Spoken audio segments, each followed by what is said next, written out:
نحمده ونصلي على رسوله الكريم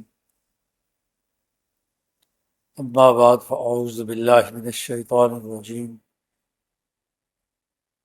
بسم اللہ الرحمن الرحیم قال اللہ تبارک وتعالی وإذا قیل لهم اتبعوا ما انزل اللہ قالوا بل نتبع ما الفینا علیہ آباءنا اولو كان آباءهم لا يعقلون شيئا ولا يهتدون وقال النبي صلى الله عليه وسلم كانت بنو إسرائيل تسوسهم الأنبياء كلما هلك نبي خلفه نبي وإنه لا نبي بعدي سيكون خلفاء فيكثرون صدق الله مولانا العظيم وصدق رسوله النبي الكريم۔ معزز دوستو، آج جمعۃ المبارک ہے، بابرکت دن ہے، اور آج کا دن آزادی اور حریت کے طور پر بھی ہم لوگ اسے مناتے ہیں۔ 14 اگست یہ دن اس خطے کی آزادی اور حریت کے دن، کسی قوم کے لیے بہت بڑا اعزاز ہوتا ہے کہ وہ کامل اور مکمل طور پر آزادی سے ہمکنار اور اپنے فیصلے خود کرنے، اپنا نظام خود قائم کرنے، اپنے قومی اور ملی تقاضوں کے مطابق اپنی اجتماعیت کو تشکیل دینے اور اس کے لیے منظم کردار ادا کرنے کا اسے موقع میسر ہو۔ حضرات انبیاء علیہم السلام دنیا میں قوموں کو انسانوں کی غلامی سے آزاد کر کے اللہ تبارک و تعالیٰ کے ساتھ وابستہ کرنے کے لیے آتے ہیں۔ ان کا بنیادی ہدف بھی قوموں کو آزاد کرانا ہوتا ہے۔ اگر وہ اپنے جیسے انسانوں اور اپنے سے کم درجے کے پتھروں اور جانوروں کی غلامی کریں تو وہ اپنی انسانیت کی شرافت اور بزرگی سے نیچے گر جاتے ہیں۔ انسان کو، جو دنیا میں سب سے اشرف مخلوق، اپنے سے زیادہ طاقتور، اپنے آپ کو پیدا کرنے والے رب تبارک و تعالیٰ ہی کی پوجا کرنی ہے، اس لیے کہ اس ذات نے ہمیں پیدا کیا، ہمارے لیے وسائل رکھے، ہمیں اس کرۂ ارض پر زندگی بسر کرنے کا موقع فراہم کیا، تو اپنے سے طاقتور کی عبادت کی جاتی ہے۔ اپنے جیسے یا اپنے سے نچلی سطح کے جو اشیاء ہیں ان کی غلامی نہیں کی جاتی۔ انسان، تمام کے تمام انسان، وہ سب برابر ہے۔ امام شاہ عبدالعزیز دہلوی رحمۃ اللہ علیہ نے کائنات کے اجتماعی نظام پر قرآن حکیم کی جو آیت ما تری فی خلق الرحمن من تفاوت، کہ آپ رحمان اللہ تبارک و تعالیٰ کی تخلیق میں کسی بھی قسم کا کوئی فرق نہیں پائیں گے۔ اللہ بادشاہ ہے، حکمران ہے، جو ایک درجے کی مخلوق ہے وہ سب ایک ہی طرح کی ہے۔ انسان اگر پیدا کیے ہیں تو سب ایک ہی طرح کے، ان کی خصوصیات، ان کی نوع انسانی کے تقاضے سب برابر ہیں۔ 2 ٹانگیں، 2 ہاتھ، 2 آنکھیں، 2 کان،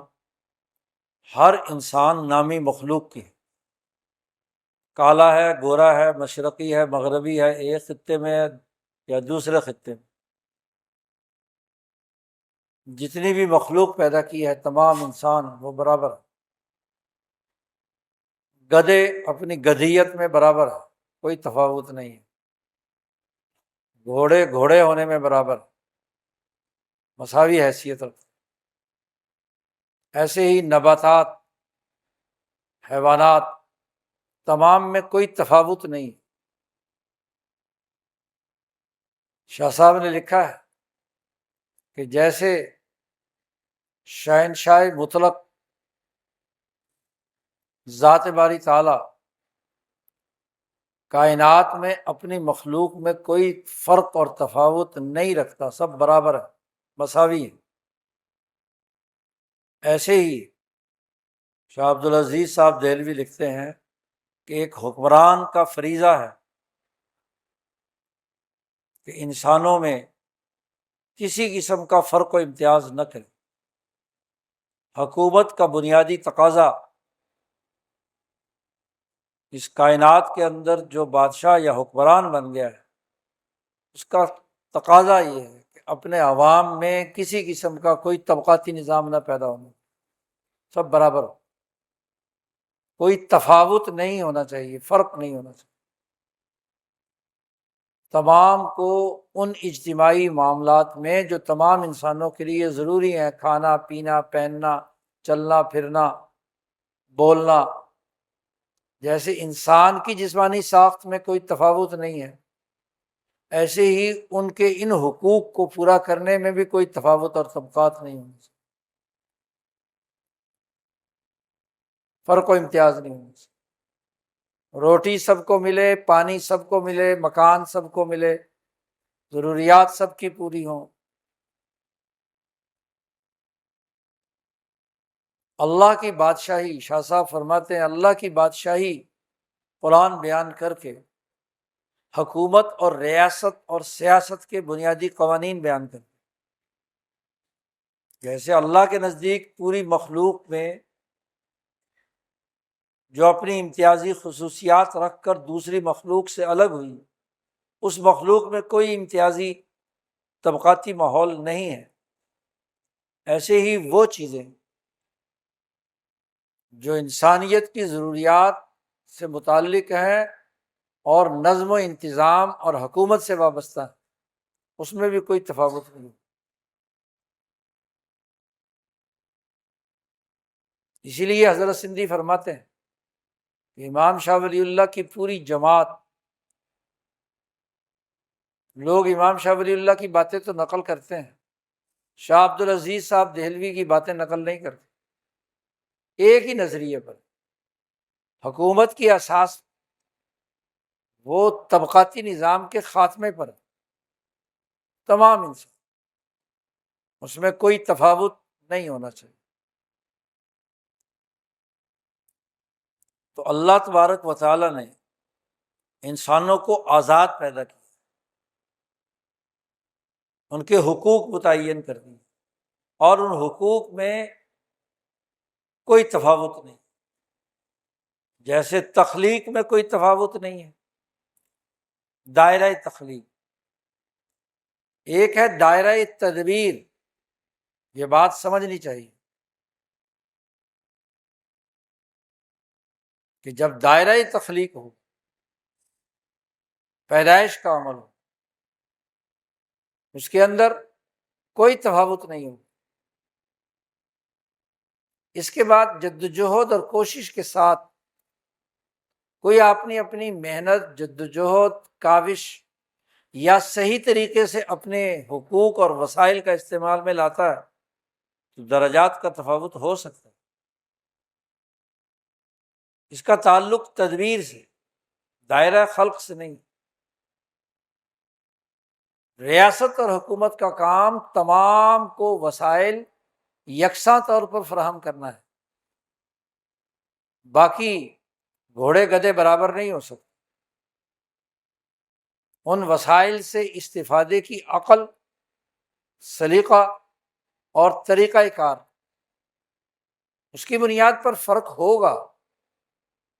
جو زیادہ عقل استعمال کرے گا، زیادہ مہارت اور سکلز کا استعمال کرے گا، وہ ان یکساں مواقع سے زیادہ فائدہ اٹھائے، اور جو عقل کا استعمال نہیں کرے گا، اپنی سکلز، اپنی مہارتوں، اپنے صحیح فہم کو استعمال میں نہیں لائے گا تو گڑھے میں گرے گا نا۔ یہ مطلب تو نہیں ہے کہ کرے کرائے کچھ نہ محنت کرے، نہ جدوجہد اور کوشش کرے، اور پھر کہا جائے کہ یہ طبقاتی نظام نہیں ہونا چاہیے، یعنی مفت خوروں کی فوج پالی جائے۔ وہاں تو جیسا عمل کرو گے، یہاں سے کسب شروع ہوتا ہے، دائرہ تدبیر میں کسب شروع ہوگا، اور اس کسب کے نتائج ہوں گے، جیسا کرو گے ویسا بھرو گے۔ دائرہ خلق میں تمام برابر۔ کبھی اب نارمل انسان عام طور پر پیدا نہیں کیے جاتے کہ کان کہیں اور لگے ہوئے ہوں، کسی کی آنکھیں کہیں اور لگی ہوئی ہوں، 2 ہاتھوں کے بجائے 3 ہاتھ ہو۔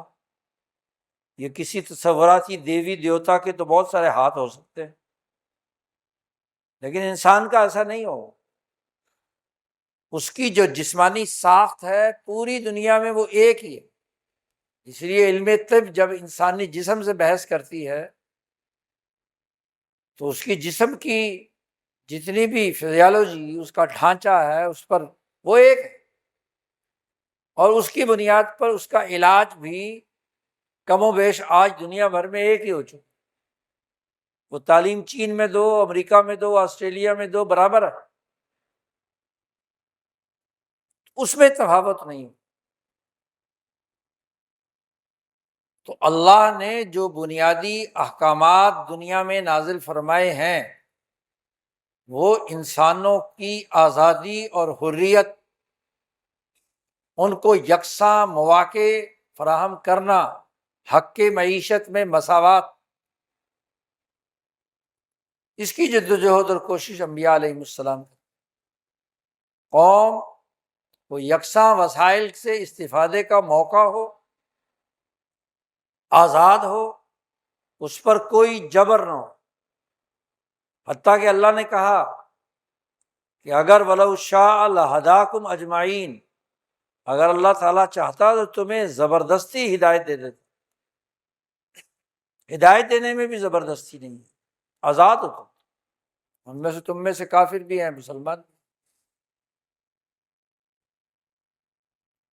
تمہاری مشیت پر ہے، آزادی پر۔ عقیدے کی درستگی مسلط نہیں کی جا سکتی، اپنی آزاد مرضی سے آپ صحیح عقیدہ اختیار کریں گے، صحیح طریقہ کار اختیار کریں گے، عقل استعمال کریں گے۔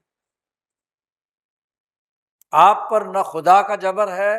نہ ریاست کا جبر ہے، انسان آزاد ہے۔ تو آزادی اور حریت انسان کا خمیر ہے، اس کی فطرت، اس کا بنیادی تقاضا ہے، اور انبیاء علیہ السلام انسانوں کی اسی آزادی کو بحال کرنے کے لیے آتے ہیں، زبردستی کسی کو کلمہ پڑھانے کے لیے نہیں۔ قرآن نے صاف کہہ دیا کہ وما انت علیہم بوکیل، آپ ان کے اوپر مسلط کر کے نہیں بھیجے گئے، آپ کو اللہ نے ان کا نگران اور وکیل بنا کر نہیں بھیجا کہ آپ ضرور ان کو زبردستی کلمہ پڑھائیں۔ آپ کا کام ان کے سامنے کھول کھول کر حقائق بیان کر دینا، عقل و شعور کی باتیں بتلانا ہے کہ وہ عقل کا استعمال کریں۔ عقل کے استعمال میں کوئی پابندی نہیں ہوگی، رہنمائی لینے میں کوئی پابندی نہیں ہوگی، اور اس کا کوئی معاوضہ بھی نہیں ہوگا۔ تمام انبیاء نے کہہ دیا کہ وما اسألکم علیہ من اجر، ہدایت دینے، رہنمائی دینے، عقل سکھانے، سکلز دینے کا میں تم سے کوئی معاوضہ نہیں مانگتا، میرا معاوضہ تو اللہ کے سپرد ہے، ان اجریہ الا علی اللہ۔ تعلیم اسی لیے فری ہوتی ہے، اس میں کمرشلزم کا دخل نہیں ہوتا، ریاست کی ذمہ داری ہوتی کہ وہ تعلیم تمام لوگوں کے لیے یکساں طور پر حاصل کرنے کے مواقع فراہم کرے، کاروبار نہیں ہوتا تھا۔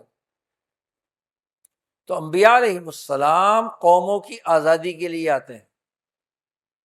اور سب سے بڑی غلامی ایسے مراکز تسلیم کر لینا جو حقیقت میں مرکز نہیں ہے۔ مرکز خدا، رب، الہ وہ ایک ہی ہے، اس کے مقابلے میں کسی اور کو اللہ کی طرح کا خدا ماننا، کسی فرعون کو، کسی نمرود کو، کسی شداد کو، قرآن نے اس کے لیے لفظ استعمال کیا ہے اندادن، ند۔ ند کہتے ہیں نظیر یا مثیل کو، کسی چیز کی جو ہم شکل، ہم مثل، اس جیسا۔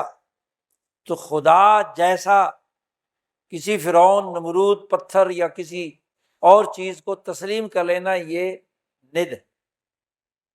من دون اللہ اندادن، لوگوں میں سے وہ لوگ ہیں کہ جنہوں نے اللہ کو چھوڑ کر اس کے نظیر اور مثیل بنا لیے، خدا بنا لیے، لات، منات، عزا۔ فرعون، نمرود، قارون، ابو جہل، یہ ند۔ انبیاء علیہ السلام اس سے آزادی دلانے کے لیے آزاد کر کے عقلی اور شعوری طور پر یہ واضح کیا جاتا ہے کہ اللہ کا کوئی مثیل اور نظیر نہیں۔ اللہ نے عقلی طور پر سمجھایا کہ جن بتوں کو پوجتے ہو یہ اپنے اوپر سے مکھی اٹھا سکتے ہیں۔ ضعف الطالب والمطلوب، طالب اور مطلوب دونوں ہی کمزور ہیں، ان میں تو یہ استطاعت نہیں ہے کہ ان کے جسموں میں مکھی بیٹھ جائے ان پتھروں سے، تو یہ اڑا نہیں سکتے، تو وہ خدا کیسے ہوگا؟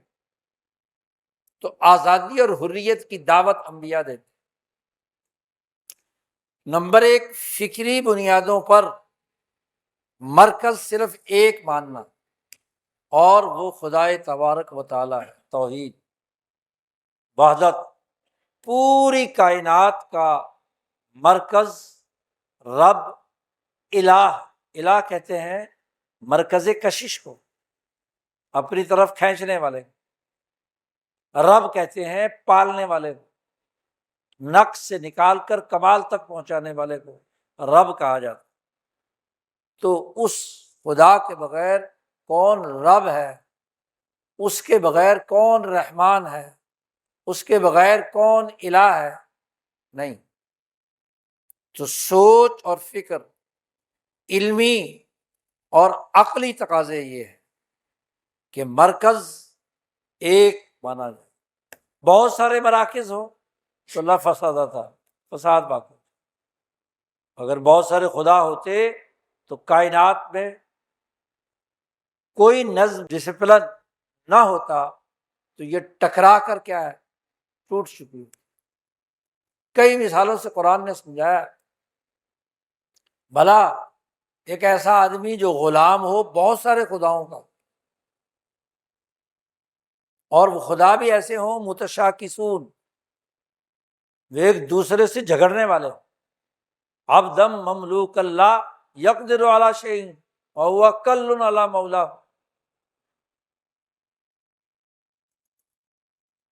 یا وہ غلام جو کئی لوگوں کا غلام ہو اور وہ آپس میں لڑنے والے ہوں،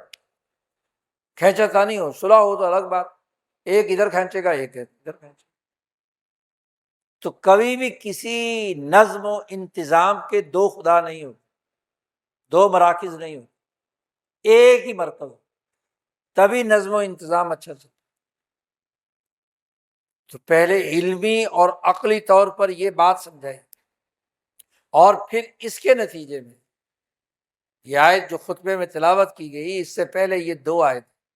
وَمِنَ النَّاسِ مَن يَتَّخِذُ مِن دُونِ اللَّهِ أَندَادًا يُحِبُّونَهُمْ كَحُبِّ اللَّهِ، اللہ کی طرح کی ان سے محبت رکھو۔ اور پھر فرمایا کہ اللہ کو ایک ماننے، ڈسپلن کو ایک تسلیم کر لینے، کائنات کا ایک نظام مان لینے کا عقلی اور منطقی نتیجہ یہ ہے کہ یا ایھا الناس کلوا مما فی الارض حلالا طیبا ولا تتبعوا خطوات الشیطان کہ لوگوں، زمین میں سے جو وسائل تمہارے سامنے ہیں، کھانے پینے پہننے چلنے ضروریات، معاشی ضروریات، اس میں دو تقاضے پورا کرنا ضروری ہے، حلال بھی ہو اور طیب بھی ہو۔ کھانے پینے کی چیز طیب اور پاکیزہ ہو، اس میں کسی قسم کا خبث، اس میں کسی قسم کی بدبو، کسی قسم کی سڑان اس کے اندر نہ ہو، تر و تازہ کھانا ہو، صاف ستھرا، انسانی جسم کو نقصان پہنچانے کے بجائے اس کی نشو و ارتقاء میں کردار ادا کرے، عقل کا تقاضا۔ اسی لیے واضح طور پر کہہ دیا گیا کہ خنزیر کا گوشت تمہارے جسم کے لیے خبث رکھتا ہے۔ شراب، مردار، خون، یہ چار چیزیں کھانے پینے کی حرام قرار دے دی۔ طیب اور پاکیزہ چیز وہ ہے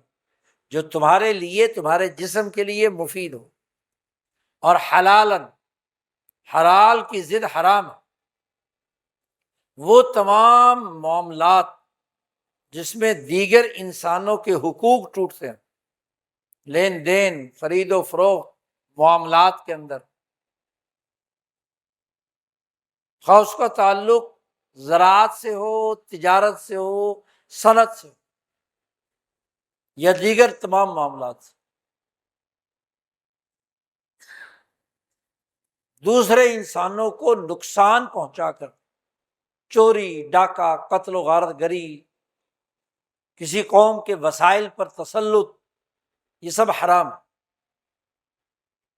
حلال نہیں۔ حلال وہ ہے جو تم نے اپنی محنت سے کمایا، جدوجہد اور کوشش کی، یا جائز طریقے کے ساتھ کسی محنت کش کا پورا معاوضہ دے کر اس سے خریدا، یا تمہیں اپنے ماں باپ سے ہیبا کے طور پر ملا، جائز طریقوں سے تمہیں ملا، دنیا بھر کے شریعتوں اور قوانین کے تحت جو آپ کا جائز حق ہے وہ حلال ہے، اور جو قوانین کو توڑ کر آپ استعمال کرتے ہیں وہ حرام ہے۔ تو یہ انسانیت کو حکم دیا کہ جیسے تمہاری تخلیق میں کوئی تفاوت نہیں ہے، ایسے ہی تمہارے رزق میں، استعمالات میں، معاشی وسائل میں کوئی حرام اور کوئی خبیث چیز نہیں ہونی چاہیے، حلال طیب۔ انسانیت کا عالمگیر اصول بیان ہے، یہ استعمال میں لاؤ گے، یہ کھاؤ گے۔ یہ حکم دینے کے بعد اللہ نے یہ آیت جو ابھی خطبے میں تلاوت کی ہے کہ جب ان سے کہا جاتا کہ اتبعوا ما انزل اللہ، اللہ نے یہ جو پیچھے دو حکم دیے ہیں، اللہ نے یہ احکامات نازل فرمائے، اس کی اتباع کرو، کسی کو اللہ کے برابر شریک مت ٹھہراؤ، کسی حرام اور غیر پاکیزہ چیز کو مت کھاؤ، اس انزل اللہ کی اتباع کرو۔ قیل لهم، ان سے جب کہا جاتا، اس کا ایک پورا واقعہ ہے، تو آگے سے کیا کہتے ہیں کہ ہم تو جیسے اپنے آباء و اجداد کو پایا ہے اس کے مطابق ہم تو کام کریں، الفینا علیہ آباءنا، ہمارے آباء و اجداد جس طریقہ کار پر رہے ہیں، لوٹ مار کرنے کے، خبیث چیزیں کھانے کے، حرام چیزوں کو حلال بنا کر کھانے کے، ہیلے بہانے، وہ ہم تو اپنے آباء و اجداد کے طور طریقے پر رہیں گے۔ مکہ مکرمہ کے مشرکین سے جب کہا جاتا تھا تو وہ بھی یہ کہتے تھے قرآن نے دوسری جگہ پر ان کا تذکرہ کیا ہے کہ ہم اپنے آباء و اجداد کی اقتدا کرتے ہیں، آپ ہمیں آباء و اجداد سے ہٹانا چاہتے ہیں۔ ابو طالب کے سامنے یہ سارے بڑے بڑے مشرک جمع ہوئے ان کے انتقال کے قریب، اور ان کو کہا کہ دیکھو یہ آپ کے بھتیجا جو ہے یہ ہمارے بتوں کو، ہمارے فلاں کو برا بھلا کہتا ہے، ہمارے آباء و اجداد جو صدیوں سے پوجا کر رہے ہیں ان کے خلاف یہ باتیں کرتے۔ تو ابو طالب نے بلا لیا حضرت محمد مصطفیٰ صلی اللہ علیہ وسلم۔ مفسرین نے لکھا ہے کہ جب دار الندوہ میں آپ صلی اللہ علیہ وسلم پہنچے تو ابو جہل، ابو طالب مرکزی سیٹ پر تھے ظاہر ہے، تو وہاں ان کے قریب ایک جگہ موجود تھی۔ تو ابو جہل نے دیکھا کہ یہ ایک سیٹ خالی ہے، ضرور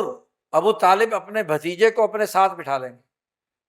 اور جب بھتیجا ساتھ بیٹھے گا تو وہ اثر انداز ہوگا، ہو سکتا ہے گفتگو میں، تو چھلانگ مار کر پہلے جا کر ابو طالب کے پاس بیٹھ گیا روب ڈالنے کے لیے۔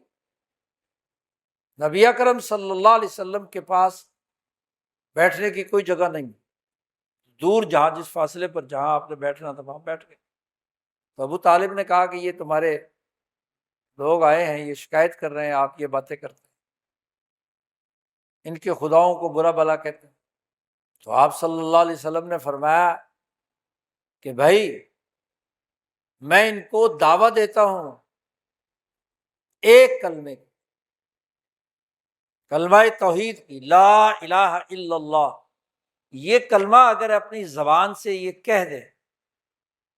تو آج تو ان کے پاس حکومت ہے صرف مکے کی، ان کی حکومت نہ صرف جزیرۃ العرب بلکہ پوری دنیا میں قریشیوں کی حکومت قائم ہو جائے، قریشی حکمران ہوں،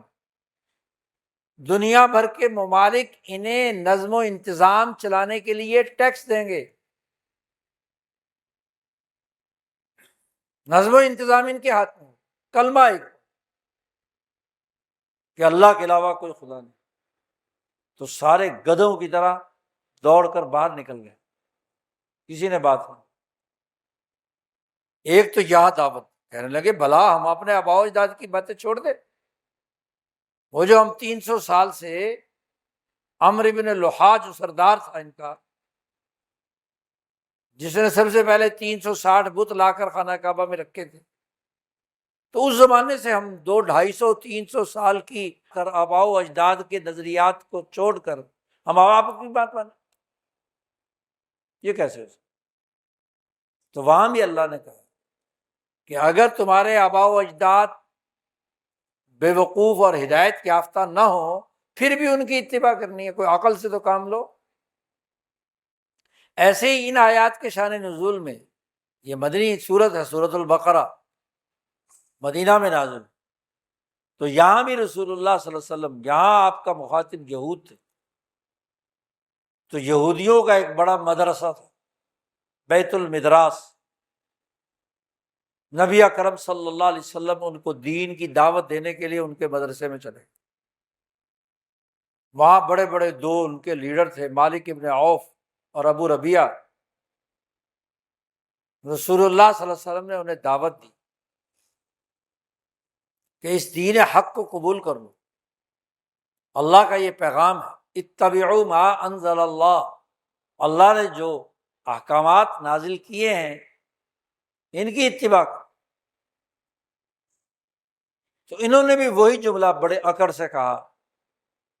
کہ ہمارے جو یہودی علماء، ہمارے جو آباء و اجداد، الفینا علیہ آباءنا، اس کو چھوڑ دیں، ہم نے اپنے سے پہلے استاد کو ایسے کرتے دیکھا، اس سے پہلے فلاں لیڈر کو کرتے دیکھا۔ جب سے یہودیت میں تحریف شروع ہو گئی اور ان علماء یہود و احبار و رہبان کی وجہ سے، اور اس کی وجہ بھی یہ تھی کہ ملت نجامین اور ملت مجوس کی جو عادتیں اور اطوار تھے انہیں ملت حنیفیہ میں داخل کر کے، موسوی اور عیسوی دین میں داخل کر کے مفادات اٹھانے شروع، حلال کو حرام بنا دیا، حرام کو حلال بنا دیا۔ تو وہ جو ہمارے پچھلے یہودی تو 300-400 سال سے، اور عیسائی جو ہیں عیسیٰ علیہ السلام کے بعد گزشتہ 200 سال سے، بلکہ وہ بھی 300 سال سے، جب قسطنطین اعظم نے قسطنطنیہ پر قبضہ کر کے عیسائی مذہب اختیار کیا اور پچھلی ساری تعلیمات کو، رومت الکبریٰ کے رویوں کو عیسائیت کے روپ میں پیش کر دی مذہب کے نام سے، تو جو آباء و اجداد کرتے آ رہے ہیں ہم تو وہی کریں گے۔ آپ یہ نئی بات کیا کر رہے ہیں؟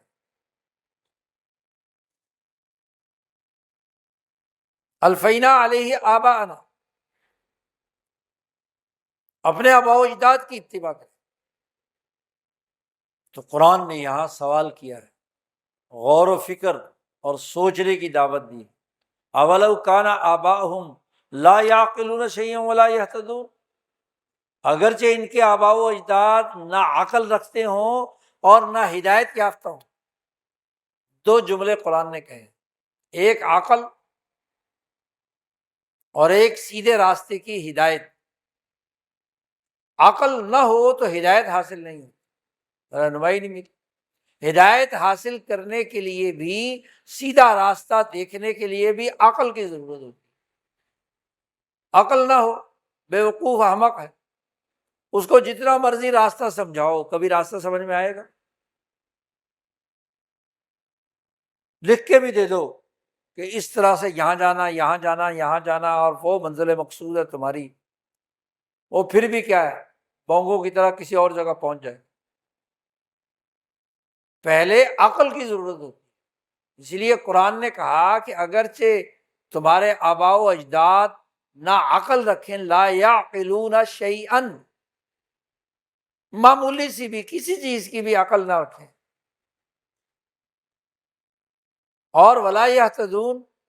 اور نہ وہ سیدھا راستہ دیکھنے والے، طریقہ ہی معلوم نہ ہو،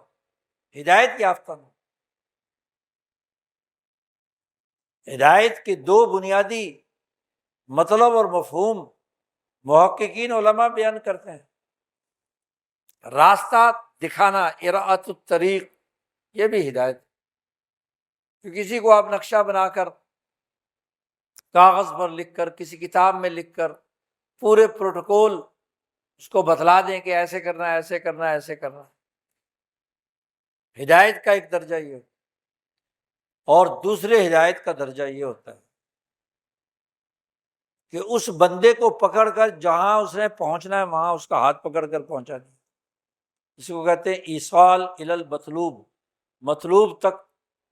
پہنچا دینا۔ کیونکہ اس راستے کو جو لکھا ہوا ہے اس کے مطابق منزل مقصود تک پہنچنے کے لیے تو عقل کی ضرورت ہے، اور وہاں عقل کم بھی ہو تو ہاتھ پکڑ کر جا کر اندھے کو بھی وہاں پہنچایا جا سکتا۔ تو ان کے پاس نہ اراءۃ الطریق ہے، نہ ایصال المطلوب ہے، نہ ان کے پاس لکھی ہوئی تورات کے اندر جو سیدھا راستہ تھا وہ ہے، تحریف کر کے اس کو بگاڑ دیا، اور نہ ہی منزل مقصود تک پہنچنے کا ان کے پاس کوئی طریقہ، کوئی مہارت، کوئی صلاحیت، کوئی سکلز موجود۔ تو ایسے آباء و اجداد کی اتباع کرنی ہے۔ اس لیے بے عقل اور بے ہدایت آباء و اجداد کی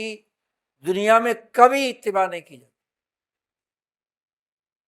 باپ دادا پردادا علم نہ رکھتے ہوں، جہالت، راستے کا پتہ نہ ہو، اور آپ نے علم حاصل کر لیا، تو علم کی پیروی کریں گے یا آباء و اجداد کی اتباع کریں گے؟ آج تو چھوٹے سے چھوٹا بچہ موبائل استعمال کرتا ہے، ابے کی بات مانتا ہے؟ وہ بیچارہ پرانے زمانے کا، اس کا موبائل سے کیا تعلق؟ اس کو تو ٹچ موبائل استعمال ہی نہیں کرنا آتا، وہاں تو وہ خود ہدایت یافتہ ہوتا۔ آباء و اجداد سے زیادہ۔ تو ایسا باپ دادا جو عقل بھی نہ رکھے، چلو عقل سے ہی کہیں منزل مقصود تک پہنچ جائے، اور کوئی ہدایت بھی نہیں ہے لکھی ہوئی اس کے پاس کہ جس کے ذریعے سے وہاں پہنچ جائے۔ اگر لکھی ہوئی چیز نہ بھی ہو، عقل انسان کے اندر ہو، تو تب بھی آدمی کہیں نہ کہیں زیادہ دیر لگے گی پہنچ جائے۔ لیکن عقل بھی نہ ہو اور کوئی تحریر بھی نہ ہو، کوئی ہدایت بھی نہ ہو، تو آگے مثال دے کر کہا جانوروں کے مجمع میں شور شرابہ زیادہ ہوتا ہے، تو ایسے ہی جس کے پاس عقل نہیں ہے اور جس کے پاس ہدایت نہیں ہے، وہ گونگا، اندھا، بہرا ہے، اور وہ زبان سے نعرے لگا رہا ہے، شور مچا رہا ہے۔ یا جانوروں کے طویلے میں آپ بڑا سا سپیکر لے کر شور مچائیں اور ان کو بتائیں، تو سمجھ آئے گی بات؟ شور شرابہ سارا ہو، نہ کوئی پکار سمجھتا ہے نہ آواز سمجھتا ہے، یہ حال ہے۔ کان بند، کوئی پکار نہیں سمجھ آ رہی، بس شور شرابہ ہے، خوب اچھال دو۔ تو یہ تو جانوروں کی طرح ہے، یہ تو اندھے بہرے گونگے ہیں، سم بکم عمی فہم لا یعقلون، گونگے ہیں، بہرے ہیں، نہ بولنے کی صلاحیت نہ سننے کی صلاحیت۔ حضرت شیخ الہند فرماتے ہیں کہ جس کے کان سننے کے قابل نہ ہو، جس کی زبان صحیح بات بولنے کی صلاحیت نہ رکھتی ہو، زبان بندی ہو، کان بندی ہو کہ سچی بات اس کو سنائی نہ دے، روک دی جائے، تو علم کے یہی تو ذرائع ہیں۔ اور جب علم کے 3 ذرائع نہیں ہیں تو فہم لا یعقلون، قرآن نے کہا وہ عقل نہیں رکھتے، عقل ماری جاتی ہے۔ عقل کا استعمال تو ان ذرائع علم کے ذریعے سے ہوتا ہے کہ آدمی آزادی اور حریت کی سچی بات کانوں سے سنے۔ نظریہ تو تب بنتا ہے، عقل تو تب بڑھتی ہے، ہدایت تو تب آتی ہے کہ سچی صحیح ہدایت ما انزل اللہ، آزادی اور حریت کی بات سنے، پھر زبان سے دہرائے اور پھر اسے سمجھے۔ آنکھوں سے نظر نہیں آ رہا، کانوں سے سنا نہیں جا رہا، ان کو دکھایا کچھ اور جا رہا ہے، جی آنکھیں اندھی کر دی، کان اندھی کر دیے، زبان بند ہو گئی، تو عقل کہاں سے آئے گی؟ جب قومیں غلام ہوتی ہیں تو غلاموں کی یہی تینوں چیزیں بند کی جاتی ہیں۔ زبان بندی ہوتی ہے، وہ اظہار رائے کی آزادی نہیں ہوتی، ان کے منہ میں لقمہ دیا جاتا ہے، جو لقمہ دیا جاتا ہے وہی اگلتے ہیں، عقل کا استعمال ہی نہیں۔ کانوں کے اندر ڈانٹ لگا دی جاتی ہے، یا میڈیا اتنا زیادہ شور مچاتا ہے کہ سوائے شور کے اور کچھ نہیں، شرابہ، جی کان بند، زبان بند اور آنکھیں بند۔ دیکھو صحیح سرمایہ داروں کی شیطنت، لیکن یوں سمجھو کہ دیکھا ہی نہیں ہے، آنکھیں بند کرو۔ 3 باتیں اللہ نے کہی ہیں نا یہاں، تینوں ذرائع ہیں غلاموں کے، یہ 3، اسی لیے جس کو غلام بنایا جاتا ہے سب سے پہلے آنکھوں پر پٹی باندھ،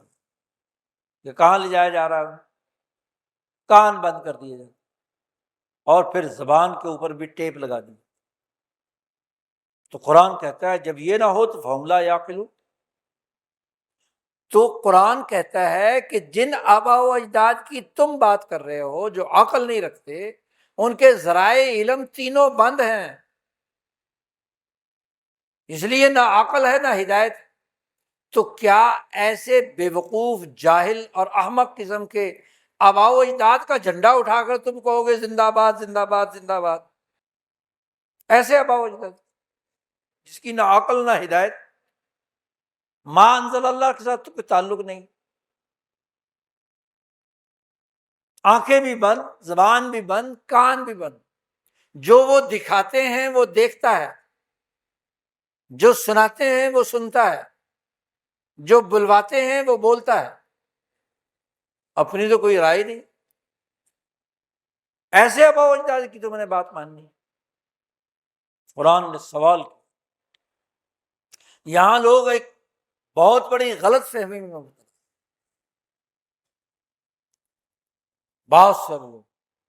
کہ جی آباء و اجداد کی تو تقلید کرنی ہی نہیں چاہیے، یعنی نسل نو کو ماں باپ اور ان کے تسلسل سے کاٹ دیا جاتا۔ آج کے سوشل میڈیا نے جینزی کو ماں باپ سے کاٹ دیا۔ وہ جو کچھ اس کے دماغ میں بلواتا ہے، سنواتا ہے، ہاں جی، دکھاتا ہے، وہ وہی دیکھ رہا ہے۔ اس کا تسلسل کیا ہے؟ آباء و اجداد کی کیا بات ہے؟ نہیں، اس آیت کا غلط استعمال کیا جاتا ہے کہ آباء و اجداد کی اتباع نہیں کرنی چاہیے، بلکہ آزادی کے نام پر نوجوانوں کو اپنی ڈگڈگی پر نچایا جاتا ہے۔ یہ اندھے پن کا دوسرا کام ہے۔ آپ ذرا دوسری آیت بھی پڑھیے۔ یوسف علیہ السلام جب اپنے نوجوانوں کو جیل میں بیٹھ کر دین کی دعوت دے رہے ہیں اور وہاں کہہ رہے ہیں واتبعت ملت آبائی ابراہیم و اسحاق و یعقوب،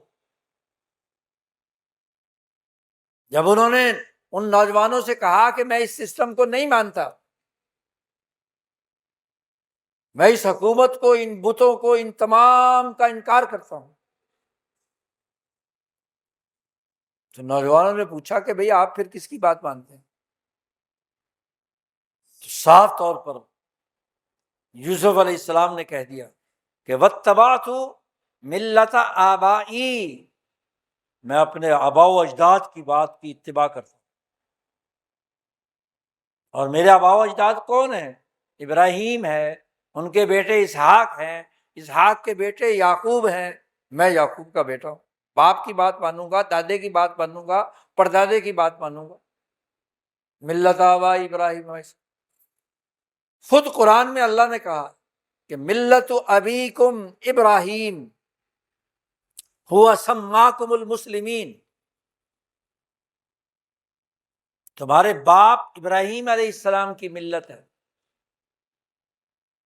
یہودیوں کو بھی اور مشرکوں کو بھی، دونوں کے باپ تو ابراہیم ہی ہیں۔ ابراہیم کے دو بیٹے ہیں، اسحاق اور اسماعیل۔ اسماعیل کی اولاد مکے والے ہیں، عرب جی، اور اسحاق کی اولاد یعقوب بنی اسرائیل ہے۔ تو یہاں کیا کہا گیا کہ ملت ابیکم ابراہیم، تمہارے باپ ابراہیم کی ملت کا اعتبار ہو، اور وہی ابراہیم ہے جس نے تمہارا نام مسلمان رکھا ہے، وہ سماکم المسلمین، پہلے سے رکھا ہوا ہے، ابراہیم کے زمانے سے نام مسلمان۔ تو تمہاری شناخت تمہارا باپ ہے، یہاں باپ کی طرف دعوت دی ہے کہ نہیں؟ قربانی کے بارے میں صحابہ نے حضور سے پوچھا ما ھذہ الاضاحی، یہ قربانی کیا ہے؟ تو آپ صلی اللہ علیہ وسلم سنت ابیکم ابراہیم، یہ تمہارے باپ ابراہیم کی سنت۔ تو یہاں آپ باپ کی اتباع کرنے کی دعوت دی ہے کہ نہیں؟ اب ایک آیت کہہ رہی ہے کہ آباء و اجداد، یعنی یہودی اور مشرک کہہ رہے ہیں کہ ہم تو اپنے آباء و اجداد کی اتباع کر رہے ہیں، اور وہاں قرآن سوال اٹھاتا ہے کہ اگر آباء و اجداد نہ عقل رکھیں نہ ہدایت رکھیں پھر بھی ان کی اتباع کی جائے گی، تو یہ خود اس کا بین السطور کہہ رہا ہے کہ اگر آباء و اجداد عقل رکھتے ہوں اور ہدایت رکھتے ہوں تو پھر ان کی اتباع کی جائے گی۔ بھائی کوئی قانون مختلف قوانین کو جمع کر کے بیان کیا جاتا ہے، یہ دو آیتیں ملا کر پڑھیں گے تو پتہ چلے گا نا آباء و اجداد کی تقلید کو سرے سے حرام قرار دے دینا، اور پھر اپنی ماں باپ سے کاٹ کر نوجوان نسل کو اغوا کر لینا، اپنے ڈھب پر ڈھال دینا، غلامی کے نئے شکنجے میں کس لینا۔ اور دوسری طرف آباء و اجداد بے وقوف اور بد عقل ہوں، ہدایت یافتہ نہ ہوں، خود سامراج کے ایجنٹ اور اعلی کار ہوں، اور وہاں کہنا کہ جناب ان آباء و اجداد کی اتباع کرو، تو یہی دجل، یہی فریب، یہی شیطنت جو پیدا کی گئی۔ ایک مسلمان کا شعور یہ ہے کہ وہ سمجھے کہ انسانی معاشرے اپنے آباء و اجداد کی نسل اور اس کی خصوصیات کے مطابق آگے بڑھتے ہیں، اپنی دھرتی، اپنی نسل، اپنے آباء و اجداد سے کاٹ کر ترقی نہیں کرتے۔ پھر یہ پہلا مسلمہ اصول قرآن نے واضح کر، ابراہیم بنی اسرائیل اور بنی اسماعیل کے جد امجد ہیں، بنیاد وہ ہے، چاہے وہ ابراہیم سے لے کر عیسیٰ علیہ السلام تک بنی اسرائیل کی شاخ ہو، یا اسماعیل سے لے کر محمد مصطفیٰ صلی اللہ علیہ وسلم تک بنی اسماعیل کی شاخ۔ تو ان کو دعوت دی گئی کہ اپنی اصل کو نہیں بھولنا، تم نے، تمہارا نام مسلمان ابراہیم نے رکھا، اپنی دھرتی، اپنی نسل، اپنے آباء و اجداد سے جڑے رہو، اور اگر آپ اپنی دھرتی سے جڑے ہوئے نہیں رہو گے، باہر سے لائے ہوئے بت اور غیر ملکی طاقتوں کے ایجنٹ بنو گے تو تم غلام بن جاؤ۔ یہ 360 بت عمر بن لوحا عراق سے اور ایران سے لے کر گیا تھا نا، اس کا تعلق مکے کی تاریخی تسلسل کے ساتھ نہیں ہے، مکہ تو ابراہیم اور اسماعیل نے آباد کی، اس سے پہلے تو وہاں کوئی انسانیت نہیں۔ وہ جو نسل تھی وہ تو توحید پر پروان چڑھی ہے، آباء و اجداد کا تسلسل وہ تو نظریہ توحید پر، عقل پر، مہارت پر، صلاحیت پر، ایک مثبت انسانی سماج پر۔ دنیا کی اس دور کی سپر طاقت کسرا ایران، اس کے علاقے سے مکے کا ایک گمراہ سردار جو عقل نہیں رکھتا تھا، ہدایت نہیں رکھتا تھا، اپنی دھرتی اور اپنی نسل کی وقت اور قدر اس کے اندر نہیں تھی، باہر سے ویسے بھی مسلط ہو گیا تھا، یہ قریش میں سے نہیں ہے، عمر بن لوحا باہر سے آ کر مکہ پر قابض ہو کر مسلط ہو گیا،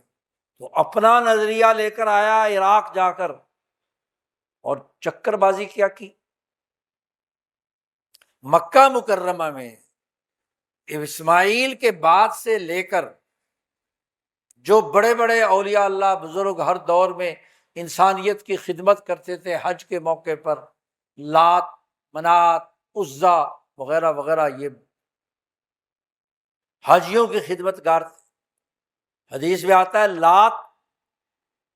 وہ آدمی تھا، عربی زبان میں لات اس آدمی کو کہتے ہیں کہ جو ستو، گھی اور حریرہ حلوہ ایک بنانے والے کو لات کہتے تھے، فاعل اسم فاعل کا صیغہ۔ وہ حاجیوں کی خدمت کرتا تھا، حاجی دور دراز سے آتے تھے تو ان کو وہ ستو یا گھول کر پلاتا تھا یا کوئی حریرہ اور حلوہ بنا کر انہیں کھلاتا تھا، خدمت انسانیت اس نے۔ اب جو لوگ اس کے ساتھ مانوس تھے، وہ جب مر گیا تو اس کی مورتی بنا لی، دور دراز سے آنے والے، عراق سے دور دراز سے لوگ آتے تھے اور ان کا اس کے ساتھ تعلق تھا، پتہ چلا مر گیا تو اس کا بت بنا کر اس کا احترام کی وجہ سے اپنے ساتھ لے گئے کہ جی وہ تو چلا گیا، یا حرم سے ہم دور ہیں تو ہم اس کا تصویر دیکھ لیا۔ پہلے تو محض تصویر تھی، خدا کو مانتے تھے کیونکہ اس کے واسطے سے انہوں نے اللہ سے تعلق قائم کیا ہوا تھا، دوسری تیسری نسل نے کہا کہ نہیں یہ بت اصل ہے، خدا بنا لیا، ایسے ہی باقی۔ تو عمرو بن لحیٰ نے یہ حرکت کی کہ بندے یہ سارے کے سارے عرب کے ہی ہیں، باہر کے نہیں ہیں، کوئی غیر ملکی نہیں ہیں یہیں کے، انہی کے بت عراقیوں کے پاس تھے۔ یہ جب وہاں گیا کسرا ایران کے علاقے میں، اور اسے پتہ چلا کہ جی مکہ کے جو خدمتگار لوگ تھے ان کے یہاں لوگوں نے بت بنا رکھے ہیں، اس نے کہا یہ تو پھر مکہ میں ہونے چاہیے۔ انہوں نے ساری عمر مکہ میں حاجیوں کی خدمت کی، تو ان کے بت تو خانہ کعبہ کے اندر رکھنے چاہیے۔ دجل دیکھو کہاں جاتا ہے، عقل کی گمراہی، ہدایت سے دور ہونے کا طریقہ کیا ہوتا ہے کہ کسی قوم میں سے قارون کی طرح یا اس سے نسبت رکھنے والے لوگوں کو نمائندہ بنا لو اور اس کے ذریعے سے ان کو کیا ہے گمراہ کرو۔ ایک تو باہر سے مسلط ہو تو عقل بھی گئی، ہدایت بھی گئی۔ اپنے ہی لوگوں کے ذریعے سے، چونکہ مکہ میں اس زوال کے زمانے میں یا قیصر کی حکمرانی ہوتی تھی یا کسریٰ کی حکمرانی ہوتی تھی، اس لیے حضرت سندھی فرماتے ہیں مکہ کے اندر یا کسریٰ کے نمائندے ان کی یہاں پراکسیز تھی یا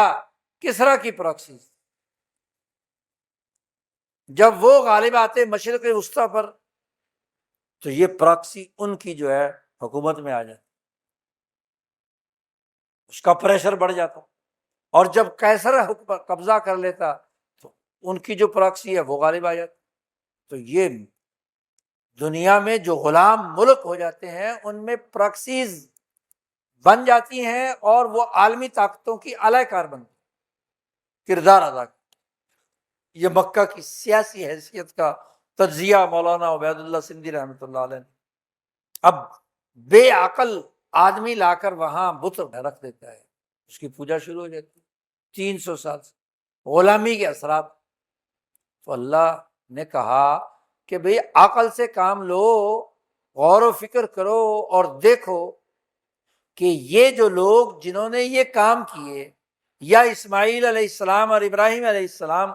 اصل آباء و اجداد تو تم بھول گئے، یہ جو جعلی تم پر تمہارے لیڈر اور رہنما بنا کر بت بنا کر یہاں رکھ دیے گئے، اس لیے کہ یہ ہمارے مکہ کے اندر خدمات سر انجام دیتے تھے کسی زمانے میں جب زندگی میں، ان کے تم غلام بن گئے۔ تو فرق کرو، وہ آباء و اجداد جو عقل نہیں رکھتے اور ہدایت نہیں رکھتے، اور وہ آباء و اجداد جو عقل بھی رکھتے ہیں اور ہدایت بھی رکھتے ہیں۔ ابراہیم امام انسانیت ہے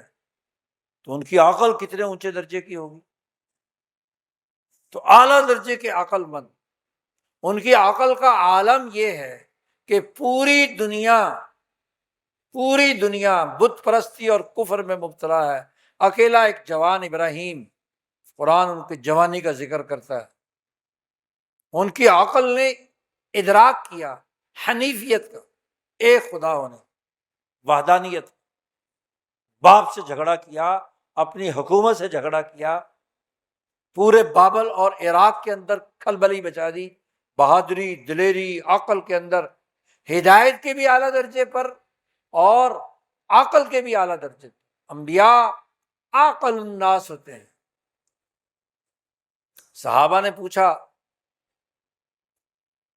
مختلف لوگوں کے بارے میں، آپ صلی اللہ علیہ وسلم نے فرمایا کہ فلاں جو ہے وہ موسیٰ علیہ السلام کی شبیہ ہے، فلاں عیسیٰ علیہ السلام کی شبیہ ہے۔ تو لوگوں نے پوچھا ابراہیم کو دیکھنا چاہیں یا اسماعیل کو دیکھنا چاہیں؟ تو حضور نے فرمایا مجھے دیکھ لو، بالکل کاپی ہے حضور صلی اللہ علیہ وسلم ابراہیم اور اسماعیل، میں شبیہ ابراہیم پر ہوں،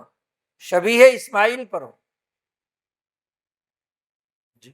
ان کی اولاد۔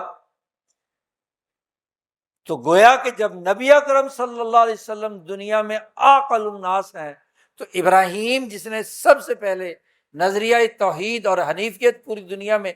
غالب کی، ان کی عقل کا کتنا حال ہو، اور پھر ہدایت یافتہ بھی۔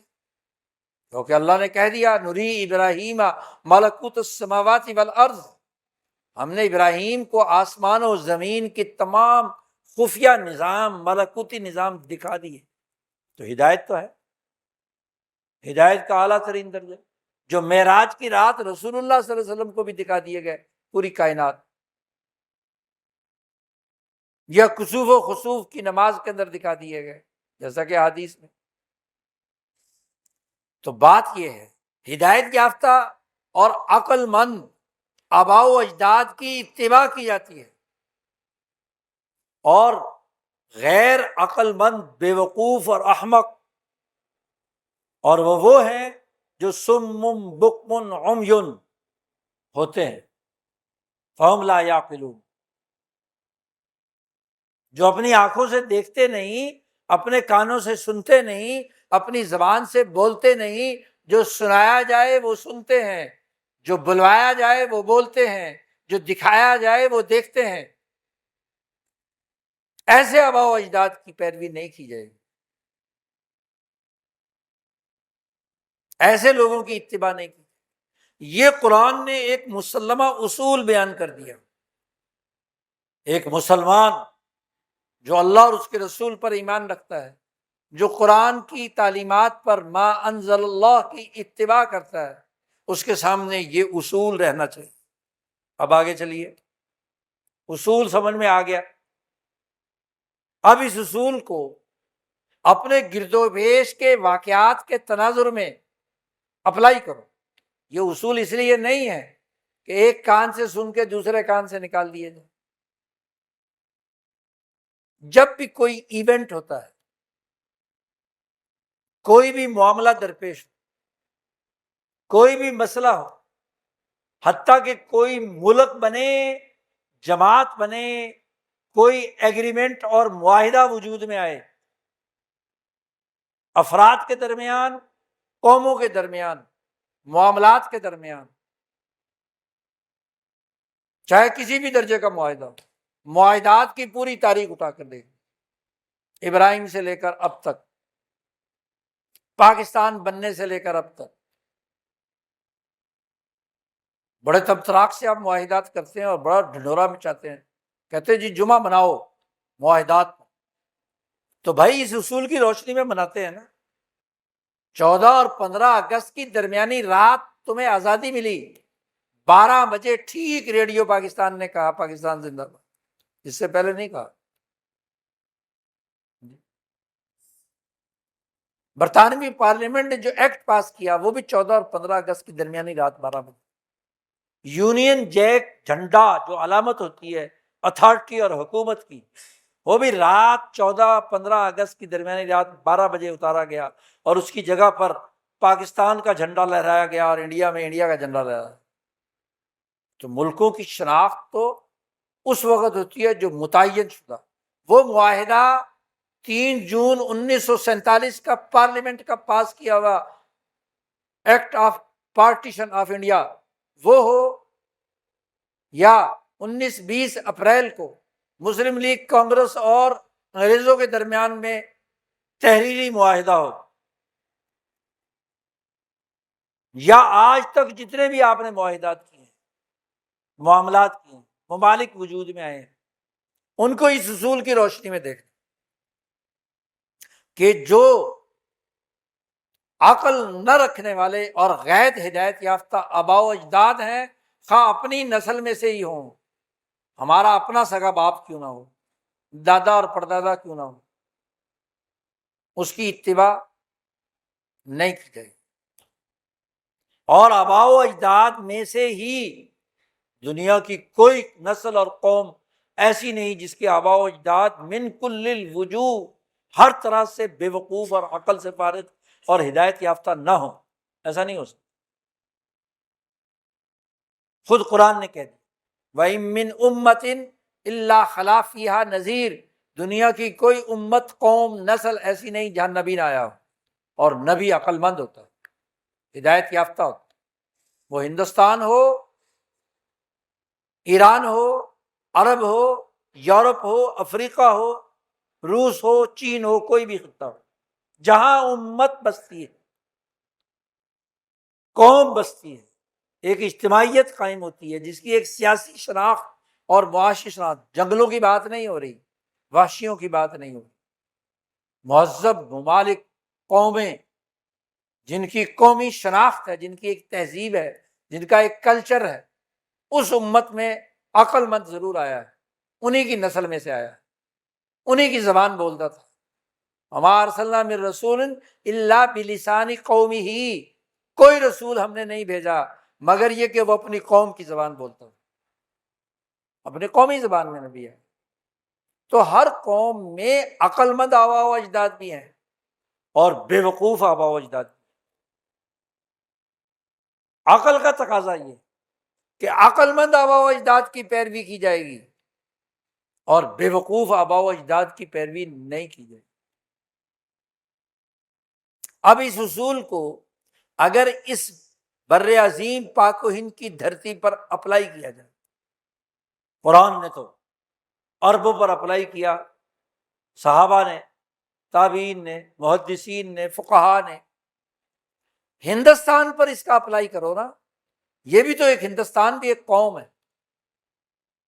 اس کے اپنے دریا ہیں، اپنی دھرتی ہے، اپنی زبان ہے۔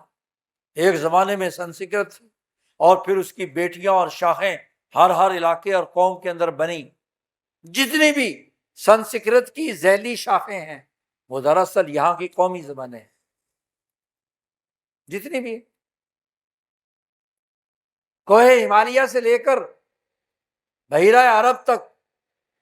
تمام کا تمام یہ خطہ،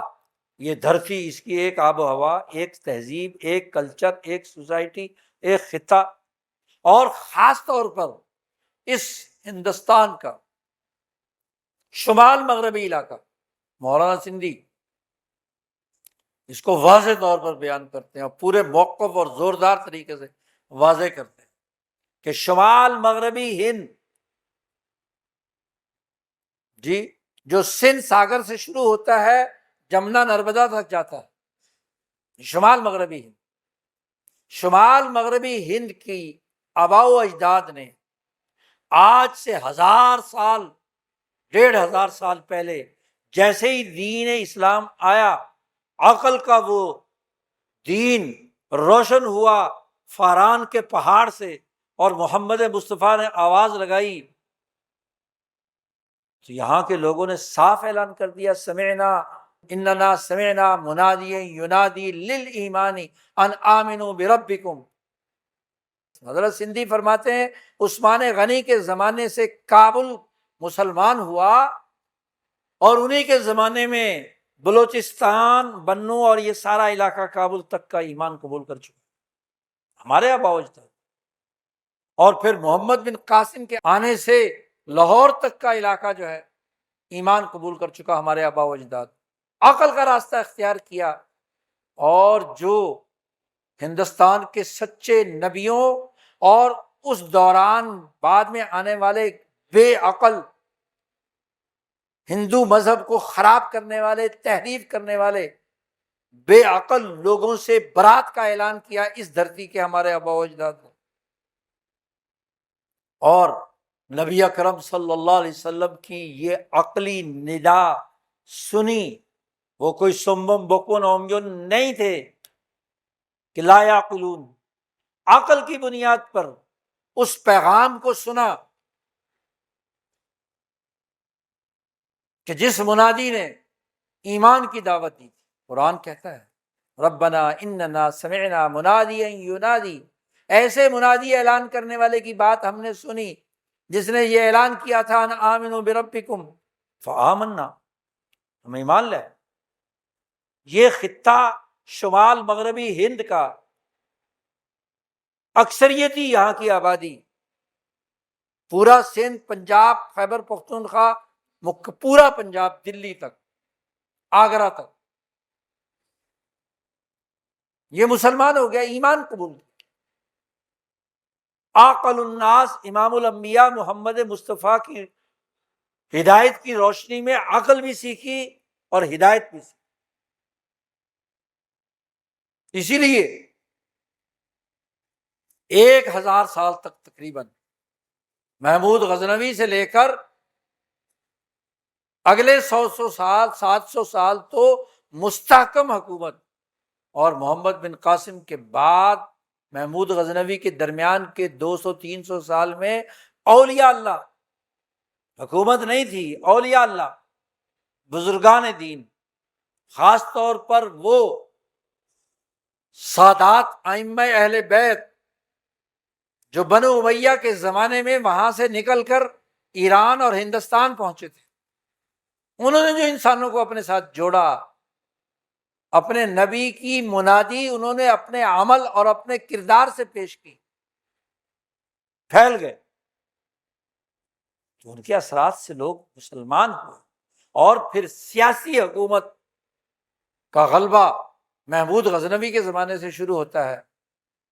اور 1857 تک قائم رہتا ہے۔ یہ ہمارے آباء و اجداد جو عقل مند بھی تھے، ہدایت یافتہ بھی تھے، یہاں کی اپنی حکومت تھی، اپنی تہذیب، اپنا کلچر، اپنے یہاں کی خصوصیات کے ساتھ، یہاں کی آب و ہوا، یہاں کی زبانیں، یہاں کی تہذیب، یہاں کی کلچر، یہاں کی آزادی، یہاں کی حریت، یہ شمال مغربی ہند میں یہ ہمارا نیشنل ازم ہے، یہ ہمارے وہ آباء و اجداد ہیں جن کی اتباع کرنے کا ہمیں حکم دیا جی۔ ملت و ابیکم ابراہیم، ابراہیم کی ایک ملت وہ ہے جو ان کی صلبی نسل سے بنی اسرائیل اور بنی اسماعیل کی شکل میں ہوئی، لیکن سارے کے سارے عرب تو ابراہیم کی اولاد میں سے نہیں ہیں، لیکن جب ابراہیم کا دین قبول کر لیا تو روحانی بیٹے، اگر سب ایرانی مسلمان ہونے کے بعد پورا فارس، تمام قبائل عرب جو نسباً ابراہیم سے تعلق نہیں رکھتے، وہ اگر دین قبول کر لینے کے بعد ملت ابراہیم کا حصہ ہے، تو یہ شمال مغربی ہند کے مسلمان جنہوں نے کلمہ پڑھا تو وہ ابراہیمی کیوں نہیں ہے؟ وہ بھی تو ابراہیم کی تعلیمات، اسماعیل کی تعلیمات، محمد مصطفیٰ کی تعلیمات اور ان کے تربیت یافتہ لوگوں کے صحابہ اور ائمہ اہل بیت کی تعلیمات کے متبعین ہیں۔ یہ ہے ملت و ابیکم ابراہیم، یہ وہ عقل مند اس خطے میں پیدا ہونے والے اولیاء اللہ، علماء ربانیین، علی ابن عثمان حجویری داتا گنج بخش، بہاؤالدین زکریا ملتانی، لال شہباز قلندر، بابا فرید گنج شکر، خواجہ معین الدین اجمیری، مجدد الفسانی، امام شاہ ولی اللہ دہلوی، رحمان بابا، خوشحال خان خٹک، کتنے ہی اولیاء اللہ، اور پھر نہ صرف اولیاء اللہ، علماء محققین، محدثین، مفسرین، ہندوستان کے شیخ الہند اول شیخ حسن سغانی لاہوری، جن کی پیدائش لاہور میں ہوئی، ربیع بن سبی سندھی جنہوں نے سب سے پہلے حدیث کی کتاب لکھی، ٹھٹھا میں آج ان کا مزار ہے، ٹھٹھا اور کراچی کے درمیان، کتنے صحابہ، کتنے تابعین، کتنے اولیاء اس دھرتی کے اندر دفن ہیں۔ یہ آباء و اجداد، یہ عقل بھی رکھتے ہیں اور ہدایت بھی رکھتے ہیں۔ شمال مغربی ہند کی ترقی کی بنیادی جو اساس ہے وہ ان لوگوں پر ایمان رکھنے، ان کے نظام کو سمجھنے، ان کی عقل کے مطابق عقل و شعور حاصل کرنے، انہوں نے جس رواداری کے ساتھ اس خطے کی قوموں کو اپنے ساتھ لے کر چلے، اجتماعیت قائم کی، ان کی بات مانی جائے گی، یا وہ گمراہ آباء و اجداد جو 1757 میں غداری کے عوض ہمارے لیڈر بنے، جاگیردار، وڈیرے، حکمران، وہ ہمارے آباء و اجداد جو عقل بھی نہیں رکھتے اور ہدایت بھی نہیں، نہ محمد مصطفیٰ صلی اللہ علیہ وسلم کی تعلیم کا شمع بھی ان کے اوپر سے گزر کر گیا، علم سے کوئی تعلق نہیں، وہ علم جو ما انزل اللہ ہے، وہ علم جو گمراہ اور شیطنت پیدا کرنے والا، یا علم انسانی ہے لیکن ان کا استعمال سامراجی۔ جدید عصری علوم انسانی ہے لیکن انہیں سرمایہ دارانہ مفادات کے لیے استعمال کیا جائے گا تو شیطانی علم بن جائے، ظلمت پیدا ہو۔ جب میڈیکل سائنس، انجینئرنگ، ان تمام کو استعمال کیا جائے لوٹ مار کے لیے، پیسٹی سائیڈ کو فروخت کر اپنے مفادات کے فیصلے لینے کے لیے ایک سول انجینئر سے، الیکٹریکل انجینئر سے کام لیا جائے، تو ہے انسانی فائدے کا علم لیکن سامراجی مقاصد کے لیے استعمال ہوگا تو ما انزل اللہ نہیں ہے۔ یہ تمام علوم اور پھر ان کے لیڈر تو 300 سال کی غلامی کی سیاہ رات جنہوں نے یہاں پیدا کی، اور ایسٹ انڈیا کمپنی نے اس خطے پر تسلط حاصل کیا اور ما انزل اللہ کو پسے پش ڈال دیا، اور پھر ان کی تربیت یافتہ بیوروکریسی، ان کے تربیت یافتہ یہاں کے جاگیردار وڈیرے، ان کی تربیت یافتہ یہاں کی سیاسی پارٹیاں، گمراہ پارٹیاں، ان کے لیڈر، اور پھر کہنا کہ یہ ہمارے آباء و اجداد ہیں۔ پورے 200 سال تمہیں غلام رکھا براہ راست کمپنی، اور کمپنی کی سرپرست برٹش شہنشاہیت نے تم پر حکمرانی کی۔ حریت پسندوں نے انبیاء کی تعلیمات کی اساس پر آزادی کی جنگ لڑی، عقل سکھائی، شعور دیا، ہدایت کا سچا راستہ دیا، قومی بنیادوں پر کیسے جد و جہد کی جاتی ہے اور قوموں کو آزادی دلائی جاتی ہے، اس کے لیے جانیں قربان کی، جد و جہد کی پوری تاریخ رقم کی، اپنے خون سے جیلوں کے پیچھے گلے سڑے، لیکن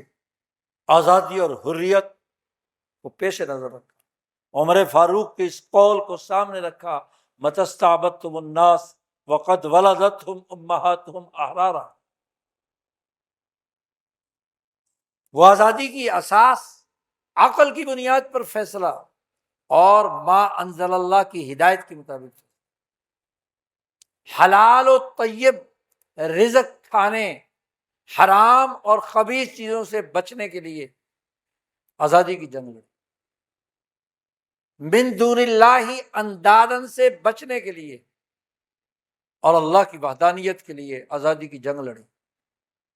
200 سال۔ اب جب سامراج بوڑھا ہو گیا، اس پورے 200 سال میں سرمایہ داری کا عفریت انسانیت پر مسلط ہوا، نہ صرف بر عظیم پاک و ہند، بلکہ دوسری صدی شروع ہوتی ہے انگریزوں کی یہاں کی غلامی کی، تو یہاں سے بیٹھ کر پورے جزیرۃ العرب کو کیپچر کیا، کراچی سے بیٹھ، شملہ سے بیٹھ،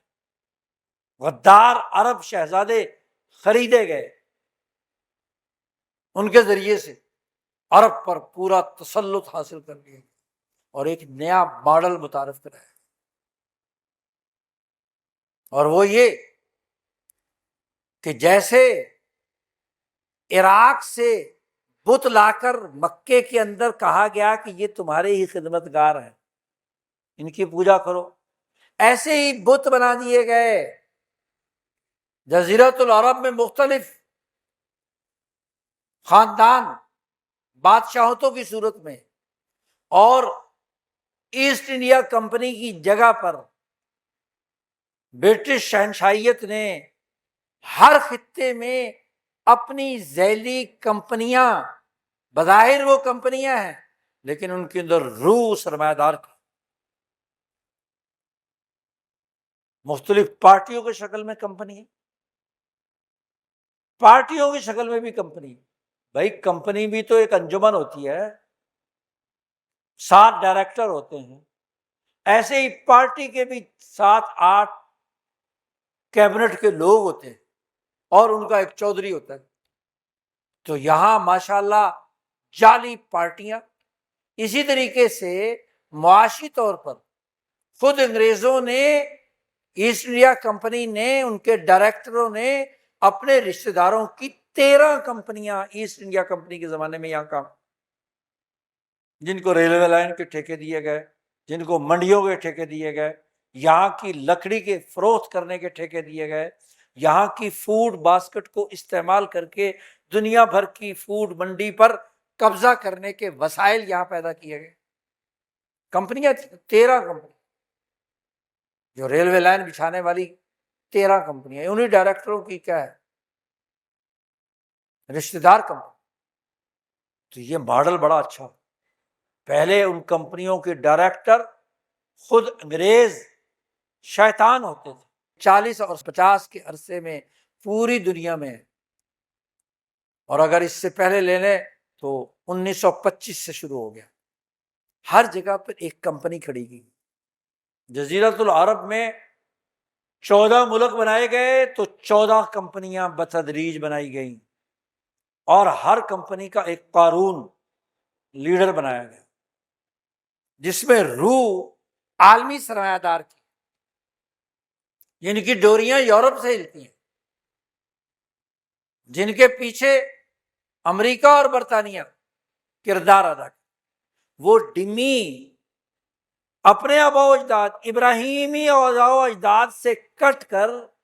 میک موہن اور پرسی کاکس جیسے انگریزوں کے پالتو آباء و اجداد کی اتباع کرنے کے لیے پورے جزیرۃ العرب کے 14 ملک بنا دیے۔ اور جب خلافت عثمانیہ کا خاتمہ کرنے کے بعد ترکی جیسے ملک کے اندر قومی آزادی کو فیل کر کے 1952 سے جب نیٹو کا ممبر بنایا گیا، تو وہاں بھی کمپنیوں کے ڈائریکٹر کبھی کسی عنوان سے سلمان ڈیمرن کی شکل میں وہاں بت کھڑے کیے جاتے ہیں اسی نسل سے، وہ جس کمپنی کے نمائندے ہیں اس کمپنی کی روح سرمایہ دارانہ اصول پر لوٹ کھسوٹ کے لیے۔ تو ایک کمپنی انڈیا میں، ایک کمپنی پاکستان میں، ایک کمپنی بنگلہ دیش میں، ایک سری لنکا میں، 7 خطوں میں ملکوں میں تقسیم کر دیا بر عظیم، تو ہر جگہ ایک لمیٹڈ کمپنی بنا دی، اور پھر ان کمپنیوں کے درمیان ایگریمنٹ ہو رہے ہیں جی، اعلی کار، اور اگر کوئی نہ مانے کمپنی تو بازو مروڑ کر کے ہے اس سے معاہدے پہ دستخط کرا لیے، کیونکہ اس کے مقابلے میں ڈمی پارٹی ہمارے ساتھ ہے۔ یہی کچھ تو 18-19 اپریل کو آپ کے ساتھ ہوا، اسی کی بنیاد پر تو کیا ہے، آپ کا ایگریمنٹ 30 جون 1947 کو برٹش پارلیمنٹ سے پاس ہو۔ تو ملک بننے کا عمل ہو، یعنی ایک پورا شمال مغربی ہند کیا بلکہ پورا ہند، اس کو کاٹ کر 7 ٹکڑوں میں تقسیم کر دیا۔ اس کا آباء و اجداد کے ساتھ تعلق ہے جو عقل اور شعور رکھنے والے تھے قدیم زمانے سے، 1000 سال تک مسلمانوں نے یہاں حکومت کی، اس خطے کو تقسیم کر کے کی یا اس خطے کو جوڑ کر۔ آباء و اجداد عقل مند اور ہدایت یافتہ کون ہے؟ وہ عقل مند تھے یا یہ داتا گنج بخش عقل مند تھے، یا یہ خواجہ معین الدین اجمیری عقل مند تھے، کہ یہ غیر ملکی کمپنیوں کے ایجنٹ؟ بہاؤالدین زکریا ملتانی عقل مند تھے، بابا فرید عقل مند تھے، مجدد الفسانی عقل مند تھے، شاہ ولی اللہ اور ان کی جماعت کے لوگ عقل مند تھے، ہدایت یافتہ تھے۔ تو ان آباء و اجداد کی اتباع کرنی ہے یا ان آباء و اجداد کی لا یعقلون شیئا ولا یہتدون؟ یہ عقل کی تقسیم ہے۔ پہلے تو تقسیم غیر عقلی، پھر جو تقسیم ہوئی بھی اس میں بے عقلی، کہ ایک گاؤں ایک شہر کو کاٹ کر آدھا ادھر آدھا ادھر، ایک مکان کو کاٹ کر آدھا ادھر آدھا ادھر، ایک موضع کو کاٹ کر ادھر آدھا آدھا آدھا۔ پورے بنگال اور پورے پنجاب میں کٹنگ کس بنیاد پر ہو؟ چائنا کٹنگ سے بھی بدتر کٹنگ۔ آزادی پوری قوم کی ہوتی ہے، پوری دھرتی کی ہوتی ہے، پورے سماج کی ہوتی ہے۔ شمال مغربی ہند کی ہونی تھی، اگر بالفرض ہندو مسلم تقسیم طے ہی ہو گئی اور یہ طے ہو گیا کہ اکثریتی مسلم علاقے میں پاکستان بنے گا، تو پورا شمال مغربی ہند آنا چاہیے تھا پاکستان میں۔ یہ کٹا پھٹا تقسیم شدہ، سندھ سے بمبئی کاٹ کر الگ کر دیا، اور پھر سندھ کی الگ کر دی، پنجاب کو 2 ٹکڑے، بنگال کو ٹکڑے، خیبر پختونخوا کے 3 ٹکڑے۔ کون سی عقل؟ کوئی عقل کی بات ہے؟ آج وہ دن ہے کہ قرآن کے اصول پر عقل مند آباء و اجداد اور بے عقل آباء و اجداد کے درمیان فرق و امتیاز سمجھا جائے، ہدایت یافتہ آباء و اجداد اور قرآنی تعلیمات سے نا آشنا آباء و اجداد کے درمیان فرق کیا جائے۔ جو بما انزل اللہ کی ہدایت نہیں، ایک لفظ قرآن کا نہیں پڑھ سکتا، دین کا ایک لفظ نہیں معلوم، ہدایت کہاں سے؟ اور دنیاوی عقل نہیں، سارا کلراٹھی علاقہ پنجاب کا وہ پاکستان میں، جتنا آباد اور زرخیز پنجاب ہے وہ ہندوستان میں، یہ عقل ہے؟ جتنا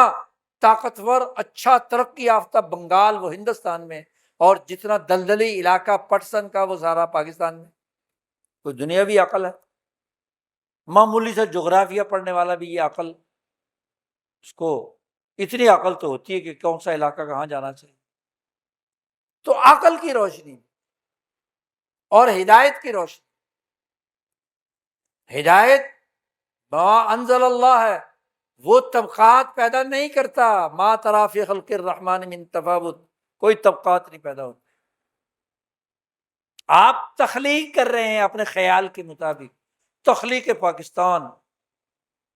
وہ تخلیق کر رہے ہو تو تخلیق کے بنیادی اساسی اصول کیا ہے کہ ما تری فی خلق الرحمن من تفاوت، تخلیق میں کوئی تفاوت، کوئی فرق و امتیاز نہیں ہے، تم نے طبقاتی بنیادوں پر تقسیم۔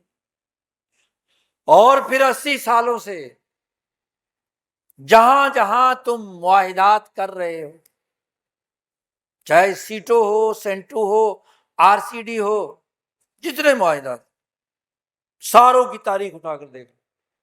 پاکستان نے جتنے معاہدات کیے، حتیٰ کہ تم نے افغان مجاہدین کے درمیان معاہدے کرائے حرم میں بیٹھ کر، خانہ کعبہ کے صحن میں، کیا حشر ہوا؟ آتے ہی ان تمام مجاہد تنظیموں کی 7-8 تقسیم، آپ کی بات مانی، آپ کے خلاف وہی تحریکات آج تک آگ اگل رہی ہیں۔ مکہ معاہدہ تھا۔ اب سوچنے کی بات ہے کہ معاہدات کا بنیادی قانون قرآن نے بیان کر دیا ہے، تعاونوا علی البر والتقوی ولا تعاونوا علی الاثم والعدوان۔ معاہدات، اور اس سے پہلے یہ صورت ہے ہی معاہدات، اوفوا بالعقود، آغاز ہی سے معاہدات کو پورا کرو، لیکن معاہدات وہ پورے کیے جائیں گے جو تعاونوا علی البر والتقوی ہو، جو تعاون جو ہے علی الاثم والعدوان، اسم کہتے ہیں گناہ کو، ہر وہ عمل جو غیر ذمہ دارانہ پہلو سامنے لائے وہ الاثم ہے، اور ہر وہ عمل جو دوسروں پر چڑھائی کے لیے ہو وہ عدوان، ظلم ہے۔ دوسروں پر چڑھائی کے لیے معاہدہ کیا ہے اور دوسروں کو نقصان پہنچانے کے لیے کیا ہے، ذمہ داریوں سے برات کا اعلان کرنے کی بنیاد پر ہوا ہے تو وہ معاہدہ غلط ہے۔ مکے کے ابو جہل نے دارالندوہ میں بیٹھ کر کیا ہے، حرم کے سائے میں معاہدہ کیا۔ کیا معاہدہ تھا؟ کہ نعوذ باللہ وقت کے نبی کو شہید کیا جائے۔ معاہدہ کر کے باقاعدہ دارالندوہ سے نکلے ہیں، اور باقاعدہ عمل بھی شروع کر دیتے ہیں کہ اسی رات نوجوانوں کو اکٹھا کر کے آپ صلی اللہ علیہ وسلم کے قتل کی منصوبہ بندی کریں۔ معاہدہ کیا تھا، معاہدہ مکہ ہے یہ بھی جی، کہ وہاں بیٹھ کر اسی طریقے سے شیب ابی طالب میں جب رسول اللہ صلی اللہ علیہ وسلم کو 3 سال تک قید رکھا، تو یہ بھی ایک معاہدہ تھا۔ تحریر لکھی سب قبائل نے کہ بائیکاٹ کیا جائے گا ابو طالب کے خاندان کو، بنو ہاشم۔ وہ تو 3 سال کے بعد، اور خانہ کعبہ میں لٹکایا گیا تھا وہ معاہدہ۔ وہ تو 3 سال کے بعد رسول اللہ صلی اللہ علیہ وسلم نے خبر دی وحی کے ذریعے سے کہ جو معاہدہ انہوں نے لٹکایا تھا وہ دیمک کھا چکا ہے۔ جب معاہدہ ختم تو ہمیں کس بات پر گرفتار کر رکھا؟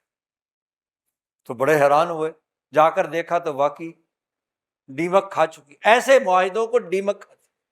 انہیں چھوڑنا پڑا کہ جب معاہدہ ہی نہیں ہے تو کس لیے ان کو گرفتار کر رکھا؟ جی، تو معاہدات کی اساس تعاونوا علی البر والتقوی ہے۔ اگر تقوی ہے تو یاد رکھو یہ معاہدہ ٹھیک ہے، اگر خلوص کے ساتھ ریجن میں امن قائم کرنے کے لیے، جی، اور اگر واقعی یہ امن و امان قائم کرنے کے لیے ہے، جیسے پاکستان بھی کہہ رہا ہے، ترکی بھی کہہ رہا ہے، ہاں جی، کہ یہ ایران شامل ہونا چاہتا ہے تو ہم اسے بھی شامل کر لیتے ہیں۔ تو اگر تو انہی مقاصد کے لیے ہے، علی البر والتقوی ہے، کسی پر چڑھائی کے لیے نہیں، ریجن میں امن قائم کرنے کے لیے، اپنے آباء و اجداد ابراہیم، انبیاء علیہ السلام، جن پر ایمان لانے والی ائمہ اہل بیت ہوں یا السنہ والجماعت کو ماننے والے سنی ہوں، ان آباء و اجداد کی اساس پر اس عرب خطے میں، اس فارس خطے میں، اس پاکستان میں، اس پورے ریجن میں، مشرق وسطیٰ میں، انبیاء کی سرزمین میں امن قائم کرنا ہے،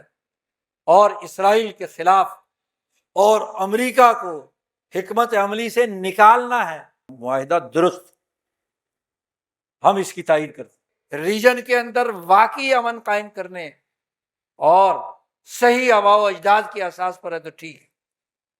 یک طرفہ ٹریفک نہیں ہونی چاہیے، کیونکہ جس قوموں میں عقل و شعور نہ ہو اور وہ آنکھیں، کان اور زبان بند رکھیں، عقل سے فارغ ہوتے ہیں۔ بھائی ریاست اور حکومت اور اس کے ادارے انسانوں کی حفاظت کے لیے بنائے جاتے ہیں۔ سیکورٹی فورسز براہ راست انسانوں پر گولیاں برسانے کے بجائے انسانوں کی حفاظت اور بقا کے لیے بنائی جاتی ہے۔ کم از کم عقل کی بنیاد پر دنیا کی قومی سیاست تو سیکھ لو کہ سیاست کے کیا تقاضے ہوتے ہیں۔ سیاسی پارٹی کسے کہتے ہیں؟ سیاسی پارٹی جو جعلی الیکشن سے حکومت میں آ جائے وہ سیاسی پارٹی ہوتی ہے۔